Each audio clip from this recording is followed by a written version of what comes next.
सत्यभामा रोते रोते श्री कृष्ण के पास पहुंचे। समय आने पर वे और बलराम स्वयं यदुकुल का नाश कर देंगे। तेरी सखी के गर्भ से एक मूसल का प्रसव होगा। श्री कृष्ण के ही एक पुत्र के कारण इस पूरे कुल का नाश हो गया और स्वयं अपने हाथों से उसी घास से सबका वध करना आरंभ किया। नमस्कार मित्रों, मैं नीलाभ एक बार फिर से धर्म संसार पर आप सभी का स्वागत करता हूँ। यदि महाभारत कालीन सर्वाधिक शक्तिशाली कुलों की बात की जाए तो उसमें से यदुकुल का नाम प्रमुखता से आता है।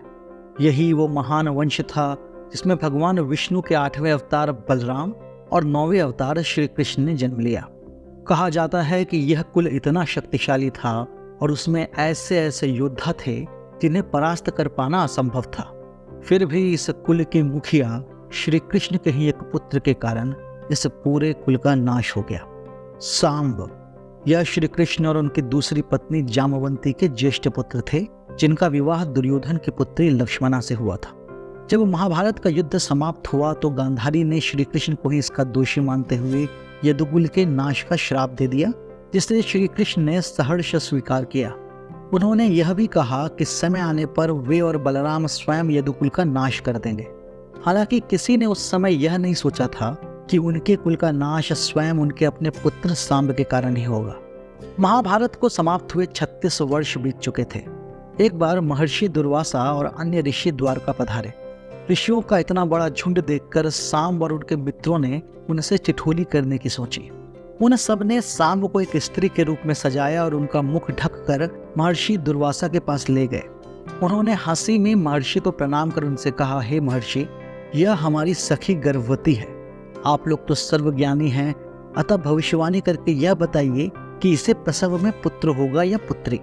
इस प्रकार के परिहास से सभी ऋषि बड़े दुखी हुए, किंतु इसे बालकों का बचपना समझकर उन्होंने कुछ नहीं कहा। किंतु महर्षि दुर्वासा, वे अपने क्रोध पर नियंत्रण न रख पाए। क्रोधी तो वे थे ही और श्राप तो वैसे भी उनकी जिह्वा के नोक पर रखा रहता था। उन्होंने क्रोधित होते हुए कहा कि रे मूर्ख, तू हमसे ठिठोली करता है।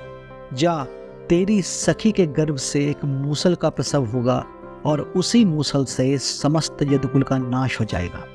महर्षि दुर्वासा का यह श्राप सुनकर सभी लोग भय के मारे वहां से भाग निकले। अभी वे थोड़ी ही दूर गए थे कि सांब को प्रसव पीड़ा शुरू हो गई और वहीं मार्ग में उसने एक विशाल मूसल को उत्पन्न किया।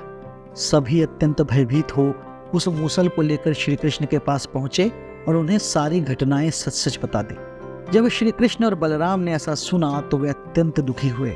भगवान श्री कृष्ण समझ गए कि यदुकुल का नाश और उनके और बलराम के निर्वाण का समय आ पहुंचा है। माता गांधारी के श्राप को भी श्री कृष्ण भूले नहीं थे। जब महाराज उग्रसेन ने यह सुना तो उन्होंने आज्ञा दी कि इस मूसल को चूर्ण कर समुद्र के किनारे फेंकवा दिया जाए ताकि इससे किसी प्रकार का खतरा ना रहे। श्री कृष्ण तो सब जानते ही थे, किंतु उन्होंने कुछ कहा नहीं। महाराज उग्रसेन की आज्ञा अनुसार उस मूसल को चूर्ण कर समुद्र किनारे फेंकवा दिया गया। उस चूर्ण से मनुष्यों की ऊंचाई जितनी घास उगाई। उस समय तो द्वारिकावासी बड़े आश्चर्यचकित हुए कि रेत में घास कैसे उग सकती है, किंतु थोड़े ही दिनों में लोग इस बात को भूल गए। कुछ समय के बाद प्रभास तीर्थ के उत्सव पर सभी यादवगण समुद्र के किनारे इकट्ठा हुए। वहां हास परिहास और वाद विवाद करते हुए वे सभी मदिरा का पान करने लगे। श्री कृष्ण और बलराम ने उन्हें बहुत समझाया कि उन्हें मदिरा पान नहीं करना चाहिए, किंतु किसी ने उनकी एक न सुनी। दोनों समझ गए कि दैवयोग आ चुका है, इसी कारण वे दोनों उस भीड़ से अलग हटकर बैठ गए। मदिरा के मद में सात्यकी ने कृतवर्मा का मजाक उड़ाते हुए कहा कि ये देखो, ये वो महानुभाव है जो महाभारत के युद्ध में कौरवों की ओर से लड़े थे। और तो और ये इतने महारथी हैं कि रात्रि के अंधेरे में छल पूर्वक इन्होंने उप पांडवों के वध में अश्वत्थामा का साथ दिया। इस पर भी आज ये निर्लज्ज की भांति यहाँ हमारे समक्ष बैठे हैं। सात्यकी के इस प्रकार कहने पर वहां उपस्थित यादव कृतवर्मा पर हंसने लगे।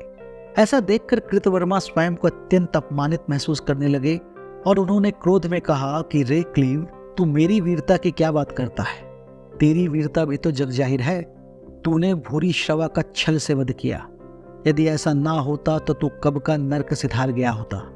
कृतवर्मा के ऐसा कहने पर अब यादव सात्यकी पर हंसने लगे। देखते ही देखते वहां यादवों के दो गुट बन गए। एक सात्यकी का समर्थन कर रहा था तो दूसरा कृतवर्मा का। अब सात्यकी ने क्रोध में कहा कि हे नराधम, वो तू ही तो है जो सत्यजित का वध करना चाहता था। भगवान श्री कृष्ण की पत्नी सत्यभामा वहीं खड़ी थी और उन्होंने इस बात को सुन लिया। यह जानकर कि कृतवर्मा उनके पिता का वध करना चाहता था, सत्यभामा रोते रोते श्री कृष्ण के पास पहुंचे। स्थिति बिगड़ते देखकर श्री कृष्ण और बलराम तुरंत वहां पहुंचे। इसी बीच क्रोधित होकर कृतवर्मा ने फिर सात्यकी को धिक्कारते हुए कहा, रे अधम, महाभारत युद्ध के 5वें दिन तेरे समक्ष ही भूरिश्रवा ने तेरे 10 पुत्रों का वध कर डाला। जो अपने पुत्रों की रक्षा ना कर सका, वो वीरता की किस प्रकार बात करता है। इस बार इस प्रकार अपमानित होने पर सात्यकी ने क्रोध में बिना कुछ सोचे अपनी खड्ग से कृतवर्मा का सर काट डाला। कृतवर्मा के इस प्रकार मारे जाने पर वहां हाहाकार मच गया। सात्यकी और कृतवर्मा द्वारिका के सबसे अधिक सम्मानित और शक्तिशाली वीरों में से एक थे। उनमें से एक की इस प्रकार हत्या होती देखकर वहां अविलंब ही सभी यादव वीर कृतवर्मा और सात्यकी इन 2 गुटों में बट गए। कृतवर्मा की हत्या पर भोजराज और अंधक कुल के राजा ने सात्यकी पर आक्रमण कर दिया। सात्यकी के प्राणों को संकट में आया देखकर श्री कृष्ण के पुत्र प्रद्युम्न उन्हें बचाने युद्ध में कूद पड़े। बात ही बात में श्री कृष्ण और बलराम के समक्ष ही वहां यादवों में भयानक युद्ध छिड़ गया। वे उत्सव का समय था, इसी कारण किसी के पास अस्त्र शस्त्र तो थे नहीं। तब सभी यादव वीरों ने वहीं तट पर उगी घास को उखाड़ उखाड़ कर एक दूसरे को मारना शुरू किया। दुर्वासा ऋषि के श्राप के कारण उन घासों से सहस्त्रों मूसल पैदा हो गए और उसी से सब एक दूसरे का नाश करने लगे। जब श्री कृष्ण और बलराम ने ऐसा देखा तो मारे दुख और क्रोध के दोनों ने उसी घास को उखाड़ा और स्वयं अपने हाथों से उसी घास से सबका वध करना आरंभ किया। देखते ही देखते श्री कृष्ण और बलराम को छोड़कर समस्त यादव कुल का नाश हो गया। यहाँ तक कि कृष्ण और बलराम के सभी पुत्र भी काल को प्राप्त हो गए। इसके बाद दुखी बलराम ने वहीं स्वयं जल समाधि ले ली और श्री कृष्ण अकेले वन में जाकर एक वृक्ष के नीचे लेट गए। वहां जरा नामक व्याध ने अज्ञानता में उनके चरणों को मृग की कस्तूरी समझकर उस पर अपने बाण से प्रहार किया। उस बाण से तो श्री कृष्ण का खैर क्या होता, किंतु तब तक उनके अवतार का समय समाप्त हो गया था और इसी कारण उन्होंने उसी को कर्ता मानकर अपने प्राणों का त्याग कर दिया। इस प्रकार सांब के एक परिहास ने समस्त यदुकुल का नाश करवा दिया। क्या आप इस कथा के बारे में पहले से जानते थे? यदि आप जानते थे तो हमें कमेंट में अवश्य बताएं। यदि आपको ये वीडियो अच्छा लगा हो तो आप इसे लाइक कर सकते हैं और हमारे चैनल को सब्सक्राइब कर सकते हैं। इस विषय में एक लेख हमने पहले ही धर्मसंसार.com पर प्रकाशित कर रखा है। इसका लिंक हम डिस्क्रिप्शन में दे रहे हैं। यदि आपकी इच्छा हो तो आप उसे वहां जाकर पढ़ सकते हैं। यदि धर्म संसार के वीडियो आपको ज्ञानवर्धक लगते हों तो आप इसे अपने मित्रजनों और अपने परिवारजनों के साथ साझा कर सकते हैं। हम शीघ्र ही एक नई और रोचक वीडियो लेकर आपके सामने प्रस्तुत होंगे। तब तक के लिए विदा चाहता हूँ। ओम नमः शिवाय।